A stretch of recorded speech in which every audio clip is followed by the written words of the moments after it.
Assalamualaikum warahmatullahi wabarakatuh. Alhamdulillahil malakil haqqil mubin alladzi habana bil imani wal yaqin.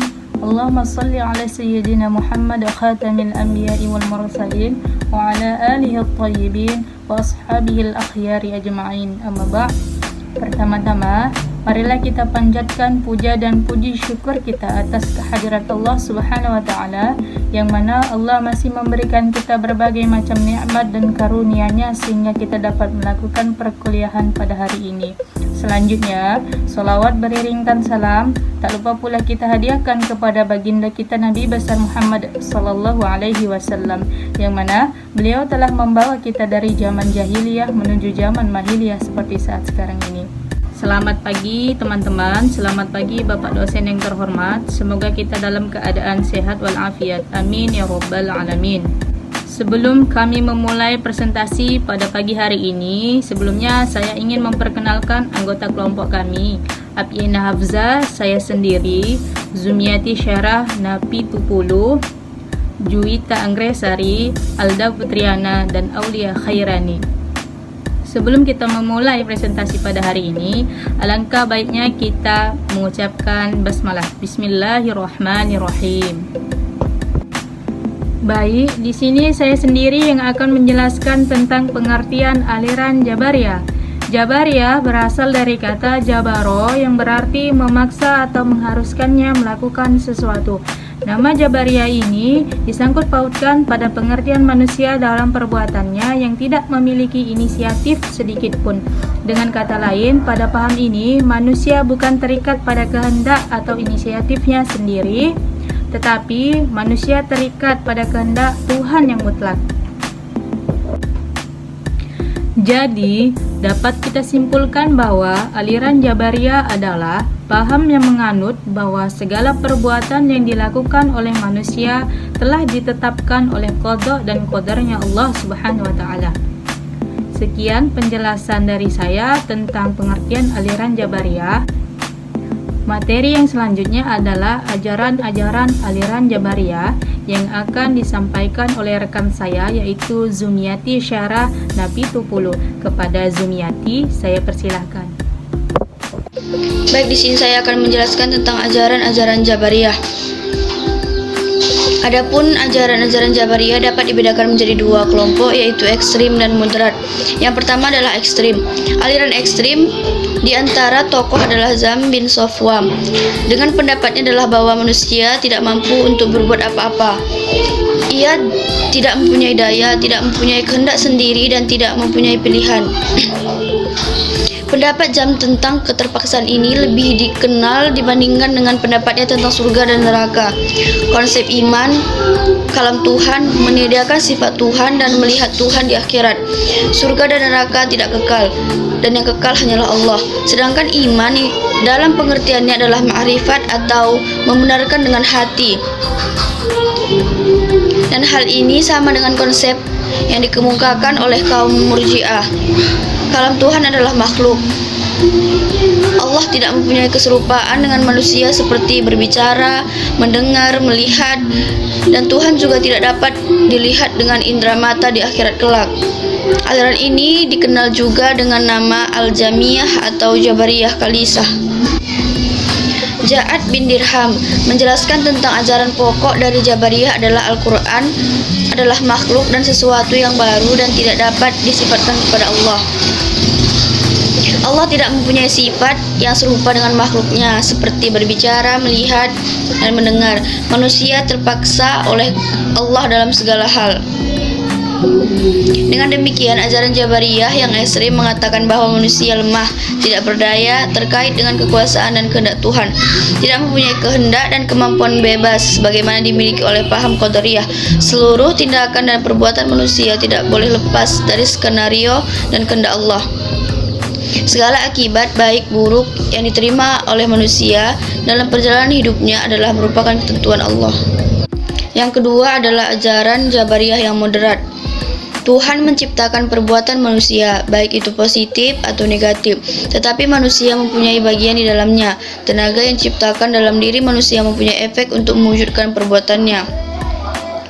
Manusia juga tidak dipaksa, tidak seperti wayang yang dikendalikan oleh dalang dan tidak pula menjadi pencipta perbuatan.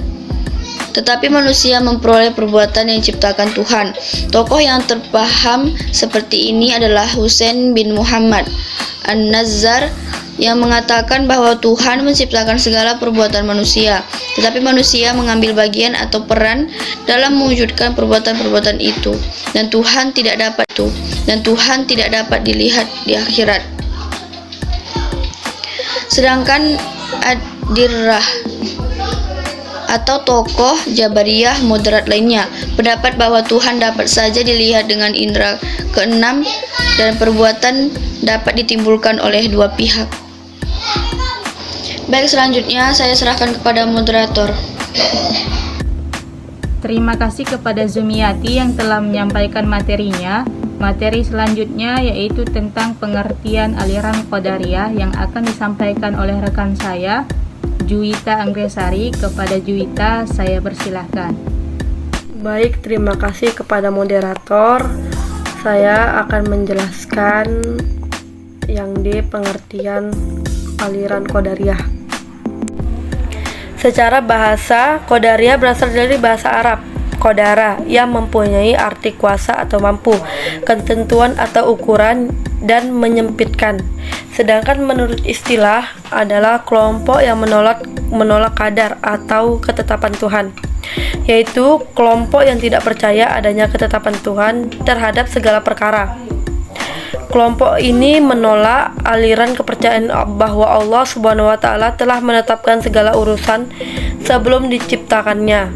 Aliran-aliran ini berpendapat bahwa tiap-tiap orang adalah pencipta bagi segala perbuatannya. Ia dapat berbuat sesuatu atau meninggalkannya atas kehendaknya sendiri. Aliran ini lebih menekankan atau kebebasan dan kekuatan manusia dalam mewujudkan perbuatan-perbuatannya. Harun Nasution menegaskan bahwa aliran ini berasal dari pengertian manusia mempunyai kekuatan atau melaksanakan kehendaknya, dan bukan berasal dari pengertian bahwa manusia terpaksa tunduk pada qadar. Itu saja yang dapat saya sampaikan. Saya serahkan kepada moderator. Terima kasih kepada Juwita yang telah menyampaikan materinya.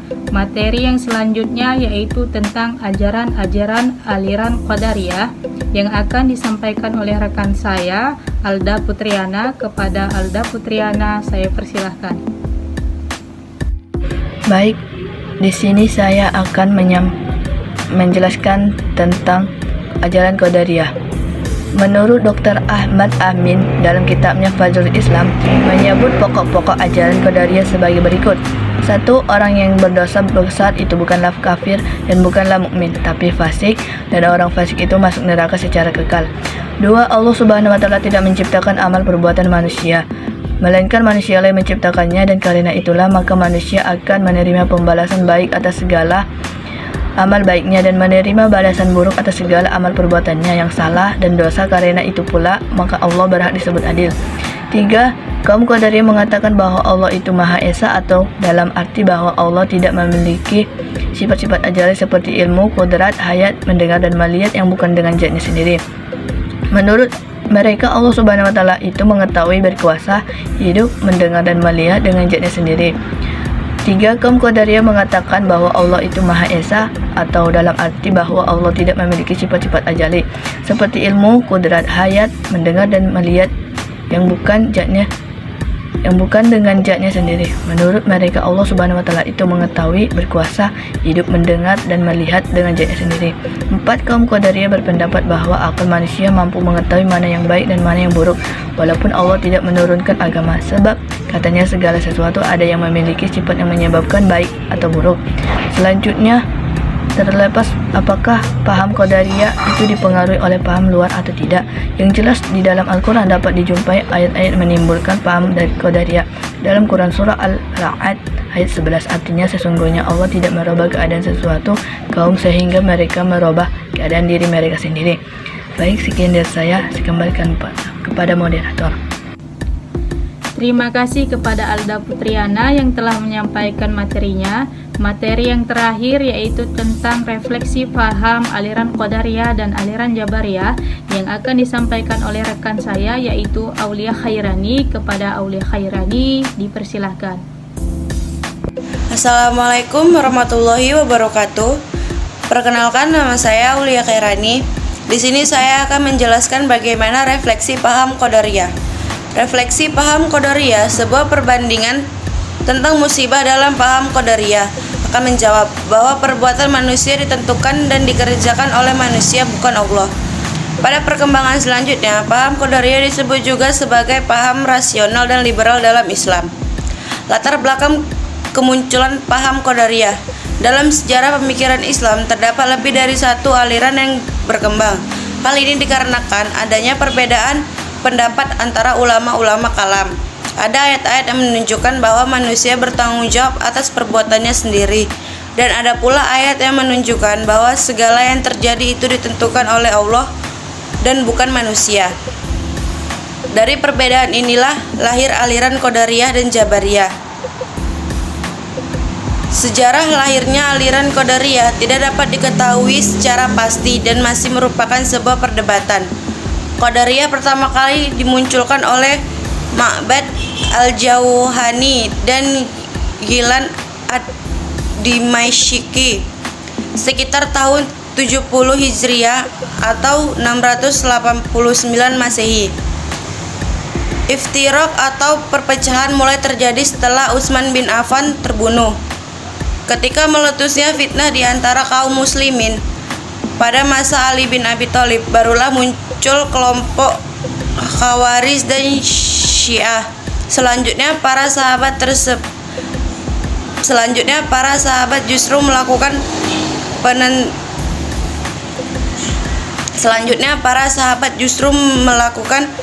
penentangan terhadap perpecahan yang timbul. Pandangan ahli ilmu kalam terhadap Qadariyah. Para ahli ilmu kalam banyak memperdebatkan ajaran-ajaran yang dikembangkan oleh ulama Jabariyah maupun ulama Qadariyah.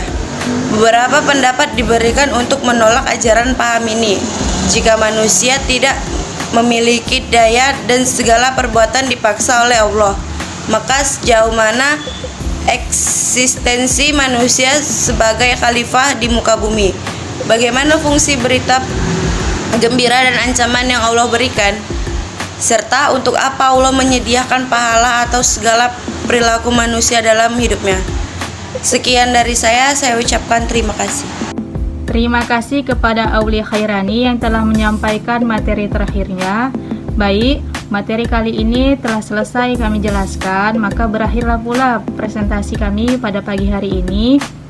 Apabila terdapat kata-kata kami yang salah, kami mohon maaf, dan kepada Allah kami mohon ampun. Billahi fi sabilil haq. Wassalamualaikum warahmatullahi wabarakatuh.